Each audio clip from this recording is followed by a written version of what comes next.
오늘 스크린을 이렇게 보면은 뭐라고 되어 있습니까? 영적 예배에서 영어로 이렇게 되어 있는데, 전에 우리가 속사람에 대해서 공부한 적이 있어요. 겉사람과 속사람에 대해서. 그랬을 때 그 그림과 같습니다. 그래서 세상이 사람에게 어택을 하지만은 우리는 믿음으로써 그것을 물리치고 사는 그러한 사람의 모양을 제가 거기다가 좀 올려놨습니다. 그래서 오늘 설교 제목은 영적인 예배인 것입니다.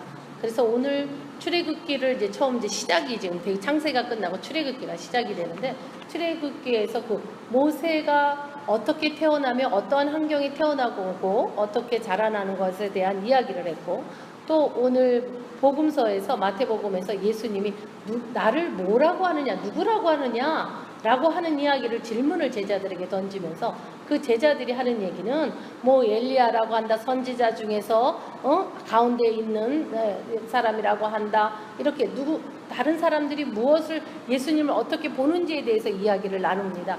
그러고 난 뒤에 예수님께서 다시 묻습니다. 그러면 너희는 나를 누구라고 생각하느냐라고 묻습니다. 이것은 곧 뭐냐면 우리의 그 정체성에 대해서 이야기를 하는 것입니다. 그래서 오늘 설교는 제가 로마서에서 12장 1절과 2절의 말씀을 기본적으로 이야기를 나누려고 합니다. 여러분들이 너무나 잘 알고 또 제가 누누이 강조해왔던 이 로마서 12장 1절에서 2절의 말씀입니다. 사실은 8절의 말씀까지 우리가 감으로 인해서 너희가 다른 거 신경 쓰지 말고 너 자신을 봐라, 성찰하라, 너 자신이 받은 선물만 열심히 하면 된다라고 하는 그러한 이야기입니다. 근데 이 이야기를 영적인 예배로서 우리가 어떻게 사도 바울이 이 이야기를 풀어나가고 있는가를 우리가 한번 보아야 되겠습니다. 이 로마서는 1장에서 11장하고 12장에서 16장으로 나누어져 있습니다. 근데 오늘의 본문이 12장에서 시작이 됩니다. 근데 이 말은 기독교 윤리에 대한 대강정이라고도 말하는 것입니다. 윤리를 이야기합니다. 영적 예배를 드린다는 것은 기독교 윤리와 도덕이 성립되어 있는 자들이 아니면은 영적 예배를 드릴 수 없다라고 하는 이야기와 같이 같이 평행됩니다. 그래서 사도 바울은 수직적인 하나님과 관계, 그리고 수평적인 대인 관계들, 이 평행을 이루는 그리스도인들의 삶이 양식의 근거에서 토대를 가지고 제시하고 있는 것입니다. 믿음으로 구원을 얻은 전체는 인류 모두가 죄인이며 구원을 필요로 하고 있다는 것입니다. 로마서 1장에서 11장은 창조주 하나님이 죄인인 인간에 대하여 예수 그리스도와 그의 십자가의 구속사역을 통하여 성취하신 은혜로운 섭리와 절대 주권이 잘 나타나고 있습니다. 이방인의 회심을 위하여 지금은 불신앙에서 상태에 있는 이스라엘이 현재적인 상황을 구속사의 역사적인 배경으로 제시한 것은 죽었다가 부활하신 예수 그리스도의 연합과 성령의 내재하심과 권능을 의해서만 가능한 그리스도인의 신생과 성화를 생활화되어 있는 오직 구속주 하나님의 선택의 은혜로서 비롯된 것이라는 것을 주장하고 있는 것입니다.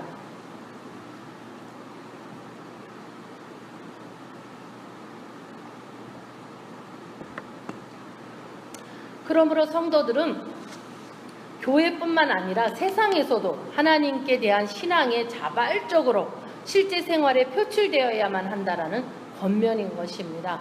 그래서 로마서 11장 26절에 보면은 말하는 것 같이 온 이스라엘의 구원을 계획하신 하나님의 섭리와 주권이다라고 말하고 하는 것입니다.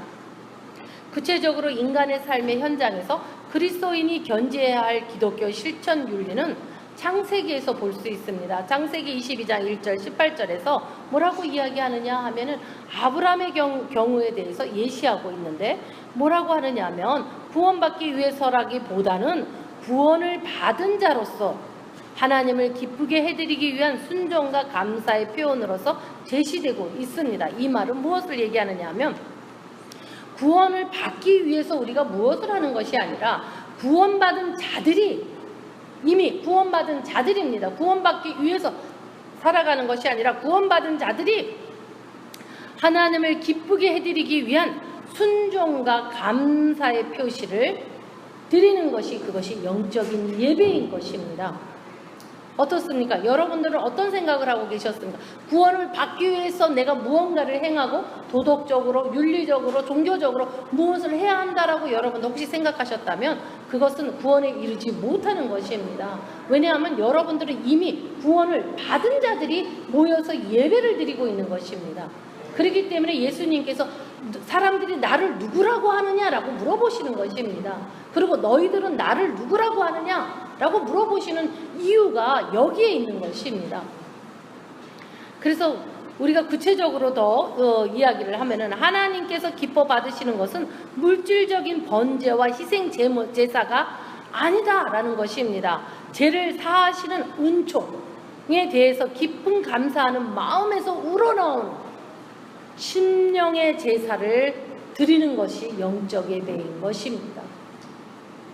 어떻습니까? 우리가 거칠애를 위해서 내가 구원을 받기 위해서 내가 희생 제물을 드리고 물질적인 것을 드리는 것이 아니라 하나님께서 내 죄를 사하여 주셔서 나를 구원받은 자의 반열에 세워주신 그 은총을 입은 자로서 감사함으로 내가 하나님 그 마음에서 우러나는 깊은 곳에서 우러나는 그래서 그 심령의 제사를 드리는 이것을 영적 예배라고 이야기하는 것입니다. 오늘 성도 여러분 어떤 마음으로 오늘 나오셨습니까? 어떠한 분주한 생각을 가지고 나오셨습니까? 어떠한 것을 들고 나오셨습니까? 내가 진짜 깊은 마음에서 나를 구원받은 자로 세워주신 그 하나님의 은총이 너무나 감사함으로 여러분들의 그 우러나는 심령으로 제사를 드리러 나오신 것이냐라는 것입니다. 어떻습니까 여러분? 어떠한 마음으로 나오셨습니까? 그렇다면 그리스도인이 당면한 과제는 그리스도인이 그 육체를 현실에서 어떻게 해야 하는가라는 것입니다. 바울은 이와 같은 질문에 대해서 로마서 8장 13절에서 말하기를 너희가 육신대로 살면 반드시 죽을 것이되 영으로서 몸의 행실을 죽이면 살리라 라고 말씀했습니다. 어떻습니까? 다시 한번 말씀해 드릴까요? 너희가 육신대로 살면, 내 생각대로 살면, 내 감정대로 살면, 내 계획대로 살면 반드시 죽을 것이다 라는 겁니다. 또 영으로서 몸의 행실에 일어나는 그 모든 생각과 감정과 내 계획과 하는 이 모든 것들을 너희가 죽이면, 스스로 그거를 죽이면 살리라 라고 하는 말씀이라는 것입니다. 예수님께서 산산수훈에서 마태복음 5장 30절에서 말합니다. 만일 너의 오른손이 너를 실족해 하거든 찍어버려라. 내 백체 중에 하나가 없어지고 온몸이 지옥불에 던지우지 않을 것이 유익하느니라. 그래서 몸을 다 가지고 지옥불에 떨어져서 죽는 것보다 지금 내 손이 범죄를 해서 내 손을 찍어버리는 것이 차라리 낫다 라고 이야기를 하는 것입니다. 그렇다면 이 말은 현재 크리스찬들에게 무엇을 얘기하냐 하면 내 마음에 범죄하고 있는 생각들, 내 감정이라고 하는 것 또는 내 생각과 내 감정과 그것으로 인해서 행하려고 하는 그 힘들, 이것이 다 통틀어서 옛사람이라고 얘기하는데 이 힘으로 살아가려고 하는 그것을 잘라버려야 한다 이 얘기입니다. 그것을 예수 그리스도와 함께 십자가에 못 박아야 된다라는 것입니다. 근데 그러지 아니하고 그것을 주장하고 고집을 피우고 그것을 우겨대면서 그것을 계속해서 살아가는, 그렇게 살아간다면 그는 죽은 자라는 것입니다. 어쩌면 이 선택론에서 오늘 얘기하고자 하는 이 선택에서 선택받지 않은 자다라고도 말할 수 있게 되는 무서운 결과를 낳는 아주 무서운 일인 것입니다. 우리 크리스찬으로서 죽었다라는 것이 가장, 영으로 죽었다라는 것이 가장 무서운 일 아닙니까? 무엇 때문에 예배를 드리며 무엇 때문에 하나님께 순종하며 살아갑니까? 그거와 마찬가지로 또 이러한 사람들의 특징을 제가 쭉 연구해 본 결과 특징이 있습니다. 이런 사람은 변하려고 하지 않는 게 있습니다. 그 이유가 뭐냐면 어떠한 일이 자기가 옛사람으로서 한 감정과 생각과 계획이 잘못된 것을 알면 그것을 누이치려고 하기보다는, 그거를 반성해 보려고 하기보다, 아니면 자기를 그거를 분석해서 내가 왜 이런 자가 되는가라고 하는 것을 그것을 따져 자기 스스로에게 묻는 자가 아니라 그것을 변명을 함으로 인하여서 그걸 합리화해서 덮어버리려고 합니다. 그리고 그 사건을 아주 라이트한 거, 아주 가벼운 것처럼 웃음으로 때우려고 합니다. 이것이 현재 크리스찬들의 그렇게 사는 사람들의 모습들입니다. 실없이 웃습니다. 왜 그러느냐 하면 가볍게 여겨져야 되니까. 그래서 죄가 아닌 것으로 만들어져야 되고 실수가 아닌 것으로 만들어져야 하기 때문에 그렇게 사는 사람들은 변하지 않습니다. 변화라는 것은 자기를 성찰해야 됩니다. 내가 왜 이러한 생각을 하며 이러한 감정을 가지며 내가 왜 이렇게 행실을 하는가에 대해서 자기 스스로가 스스로를 바라보면서 반성하면서 원인이 무엇인지를 좀 찾아가는, 그래서 문제를 바라보기보다는 문제의 원인을 바라보는 이러한 성찰 쪽으로 가야 한다는 것입니다. 근데 성찰로 가지 않는 사람들은 그것을 아주 가볍게 여기고 웃음으로 때우고 변명을 늘어놓고 그러고는 끝나는 것입니다. 아니면 잘못했다라는 그 단어 하나로 모든 것을 다 덮어버리고 없애버리는 거예요. 어떻습니까 여러분? 여러분들은 어떻게 살아가고 있습니까? 여러분들이 실수하고 잘못돼가는 그러한 일들, 우리는 당연히 그런 일들을 하고 있습니다. 목사인 저 역시도 그러한 일들을 행합니다. 하지만 그러고 난 뒤에 자기가 되돌아보느냐? 이것이 관건이라는 거예요. 어떻습니까? 여러분들은 되돌아봅니까? 아니면 변명으로, 익스큐즈로, 웃음으로 때우고 지나가십니까? 어떻게 하고 계십니까? 아니면 잘못했다는 말 한마디로 다 덮어버리려고 하지는 않는지요? 한번 우리가 생각해 보아야 할 점이라고 저는 생각합니다. 그래서 그러한 우리가 실족하게끔 만들어지는 모든 것들은 다 찍어버려야 한다라고 산산수훈에서 예수님께서 말씀하신 것입니다. 하나님의 공의로우신 분으로서 인간에게 의를 요구하고 계십니다. 우리에게 의를 요구하십니다. 그러나 인간은 죄의 본성을 지니고 있어서 하나님의 의에 도달할 수 없습니다. 이것이 답입니다. 근데 우리 크리스찬 자기가 대단한 의인이라고 생각하는 사람들이 있습니다. 또는 자기가 완벽하다고 생각하는 사람도 있습니다. 아니면 완벽을 추구하기 위해서 달려가는 사람도 있습니다. 그런데 그렇지 않습니다. 우리 인간은 죄의 본성을 지니고 있어 하나님의 의에 도달할 수 없습니다. 그럼에도 불구하고 인간은 믿음에 의해 하나님으로부터 의롭다고 인정을 받습니다. 우리는 절대 우리가 죄의 본성을 가지고 하나님의 의에 도달할 수 없습니다. 그런데 인간은 믿음을, 내가 하나님을 믿는다는 그 믿음으로 인하여서 하나님으로부터 의롭다고 하는 칭의를 받는다라는 것입니다. 이것이 로마서에서 사도 바울이 연속적으로 이야기하는 이야기입니다. 믿음으로 의롭다함을 받은 그리스도인은 그의 생활에서 하나님의 의를 나타내야 할 새로운 삶을 지향해야만 합니다. 이 말은 뭐예요? 변화되어야 한다라는 이야기입니다. 이 삶은 자발적인 삶이어야만 하며 도덕적인 삶이어야만 합니다. 기독교인의 진리는 단순한 철학이 아닙니다. 이론이 아닙니다. 매일매일의 삶 속에서 그리스도의 빛과 향기를 발산해야 하는 실천적인 진리이기 때문입니다. 믿음으로 구원을 받은 그리스도인의 생활이 도덕적이어야 함은 물론이고 실제 생활을 믿음을 갖기 이전보다 더욱더 고상한 도덕의 수준에 이루어져야만 하는 것입니다. 어떻습니까 여러분? 예수 믿기 전에 여러분과 예수 믿고 지금의 삶이 다르셔야 된다는 겁니다. 고상한 도덕적이어야 된다라고 하는 것입니다. 지금 이 로마서에서 요구하는 것은 도덕적인 의를 이야기합니다. 윤리적인 의를 요구하고 있는 것입니다. 만일 믿음에 의해 의롭게 된 그리스도인들이 구원해 주신 하나님의 은혜만 도취되어서 그의 실생활에서는 도덕을 지키는 일이 전혀 무관심하고 그의 믿음의 그러한 자들은 그의 믿음의 생명력을 잃어버립니다. 어떤 사람은 하나님이 나를 구속해 주시고 나를 구원해 주셨다라는 것에 완전히 도취돼서 살아가는 사람들이 있습니다.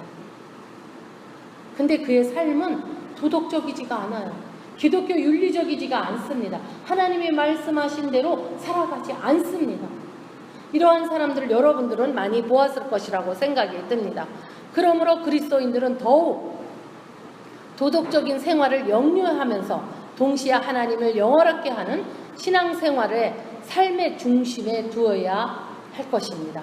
신앙생활과 도덕생활은 뗄래야 뗄 수 없는 불가분리의 관계를 가지고 있습니다.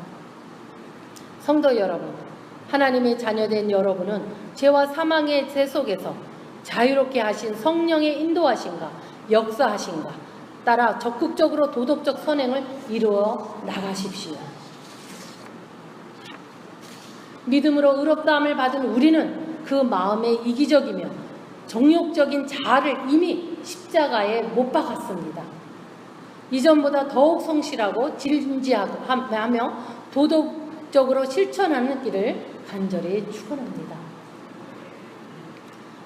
오늘 이 본문에서 가장 중요한 1절과 2절을 조금 더 멘션한 다음에 설교를 마치려고 합니다. 1절은 온전한 헌신을 이야기하고 있습니다. 그 말은 성도가 신앙적 삶을 시작하려면 먼저 하나님 앞에서 온전한 헌신하는 일이 필요하다는 것입니다. 왜냐하면 헌신으로서만 비로소 하나님의 뜻을 바르게 분별할 수 있기 때문인 것입니다. 어떻습니까, 여러분? 여러분들 분별력을 원합니다. 그러십니까? 그 분별력을 갖기 위해서는 온전한 헌신하지 아니하면 분별력을 알지 못한다는 것입니다. 그들의 생의 목표를 바르게 설정할 수 있기 때문에 여러분은 온전한 헌신을 하라고 오늘 1절에서 말하고 있는 것입니다. 그러면 온전한 그 헌신의 구체적인 내용은 무엇입니까? 라는 질문을 해야 하겠죠. 성도의 온전한 헌신은 권고하고 있는 1절의 말씀은 성도가 하나님께 바쳐야 할 그 몸을 말하고 있습니다. 이 몸은 단순한 의미에서 육체를 말하는 것이 아닙니다. 헌신하는 자의 인격과 육체적인 힘까지 포괄되어 있다는 것입니다. 그래서 이 로마서 1장에서 말하고 12장 1절에서 말하고 있는 것이 그 몸은 인격을 같이 포함되어 있는 것이다 라는 것입니다. 성도의 몸은 고린도전서 12장 27절에 보면 그리스도의 지체라고 표현되어 있습니다. 또 6장 19절에는 성령의 전이라고 이야기합니다. 몸은 하나님께 헌신함으로써 하나님과 이웃을 향해 섬기기를 실천할 수 있는 기 때문인 것입니다. 이 두 가지로 요약하면 순종과 회개의 생활이며 성령의 지배를 따라 거룩한 생활을 영유하는 것이다 라고 요약할 수 있는 것입니다. 헌신을 유지하는 데는 2절의 말씀이 필요합니다. 여러분은 이 세상을 본받지 말고 마음을 새롭게 하여 변화를 받으십시오 라고 2절에서 말합니다. 성도들은 사단을 자기 신으로 섬기는 이 악한 세상으로부터 건짐을 받았습니다. 맞습니까? 또한 구원받은 성도들은 오직 내세의 소망으로 살아갑니다. 그렇습니까? 하지만 여전히 이 세상에 발을 붙이고 살아가는 존재임은 변함이 없습니다. 그러기에 바울은 성도들에게 거짓되고 무상한 이 세상의 풍습을 따르지 말라고 경고하고 있는 것입니다. 왜냐하면 이 세상의 행동 방식과 사유 방식은 성도의 헌신 생활을 흐트러뜨리기 위해서 교묘하게 도전해 오기 때문인 것입니다. 따라서 성도들은 이 세상의 유혹과 도전에 직면하여 하나님께 바쳐지는 헌신의 생활을 유지하기 위해 부단한 투쟁을 하지 않으면 안 되는 것입니다. 성도들이 이 세상에서 존재하는 것은 일시적입니다. 영원하지 않습니다. 이 세상에 우리는 영원히 살지 않습니다. 덧없는 현상에 타협하거나 순응하기 위함이 아니라 예수 그리스도의 증인으로서 하나님을 영화롭게 하는 삶을 살기 위해서 우리는 살아가는 것입니다. 성도 여러분, 세상에 속한 옛사람을 버리고 그리스도로 말미암아 새롭게 탄생한 자들입니다. 성도는 이 세상의 생활 방식과 가치관과는 전혀 다른 새로운 삶의 목표를 확립해야만 합니다. 여러분들의 마음을 새롭게 함으로 변화를 할 수 있습니다. 마음을 새롭게 할 수 있는 것은 오직 하나님만 바라보고 그분을 중심으로 살아가려는 기독교적인 인생관의 확립을 통해서 속사람이 영적으로 변화되는 성도들이 비로소 하나님의 선하시고 기뻐하시고 온전한 뜻을 분별할 수 있게 되는 것입니다. 인간의 참된 행복은 이 세상의 생활 가운데 있는 것이 아니라 바로 이 하나님의 뜻을 인식하고 그 뜻에 따르는 생활을 가운데서 살아가는 것입니다. 이것을 참 행복이라고 우리는 말합니다. 그리고 이것이 영적인 예배라고 이야기합니다. 우리는 내 생각으로 살아갈 때 많은 실수를 합니다. 그래서 불행합니다. 걱정, 근심이 따라옵니다. 내가 한 일에 책임지어야 하는 일들이 많은 것들이 따라옵니다. 그러나 우리가 하나님 중심으로 살아가는 자들은 당연히 행복할 수밖에 없습니다. 이것이 순종에 의한 감사를 위한 이 모든 것에 하나님이 우리를 의롭다라고 칭해 주시는, 그래서 하나님이 우리와 함께 살아계시고 역사하시며 우리에게 능력을 주시고 우리에게 선물을 주시는 그 모든 것을 가지고 살아가는 뜻있는 영적인 예배자가 되어야 한다는 것입니다. 결론을 내리겠습니다. 하나님의 뜻을 분별하는 것은 내 몸, 곧 인격을 내어드리는 순종의 삶이 영적 예배를 드려서 변화되는 하나님 뜻이 어디 있는지를 분별하고 살아가는 고상한 기독교의 윤리와 도덕적으로 살아가는 삶입니다. 이 모든 말을 한마디로 이야기해서 영적인 예배다라고 다시 한번 강조해서 여러분에게 말씀해 드립니다.